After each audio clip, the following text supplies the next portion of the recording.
In today's video, I'm going to teach you how to organize your tasks in Asana using views, sections, and custom fields. By the end, you'll have a clear, workable structure that makes your project easy to navigate and keeps your priorities front and center.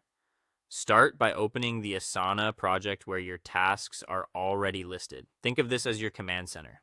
Take a quick look at what's in there so you have a sense of volume, complexity, and any patterns you might want to use for grouping, such as stages, ownership, or priority. This quick scan will help the rest of the setup go smoothly. Next, choose the view that fits how you and your team think. Asana lets you switch between list, board, and timeline views, and it's the same tasks showing up in different layouts. List view is great when you want a straightforward table-like layout with lots of details. Board view shines when you prefer a Kanban-style flow, moving tasks through columns. Timeline is best when dates and dependencies matter and you want to see how work overlaps. Pick the one that makes it easiest for you to see what's happening at a glance. Now, create sections or columns to group related tasks. In list view, sections break your list into clear categories. In board view, columns serve the same purpose.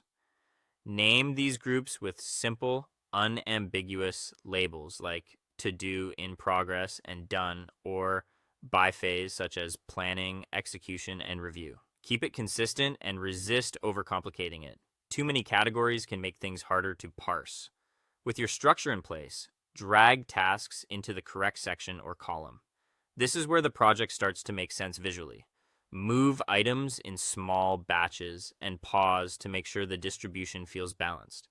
If a section gets crowded, that's a sign to refine your labels or split a category for clarity.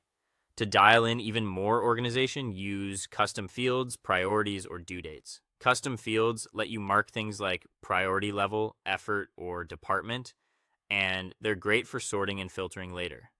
Set realistic due dates to communicate timing and use a simple priority scale so everyone interprets it the same way. Keep fields focused on what you'll actually use. Finally, review the project to make sure the grouping is clear.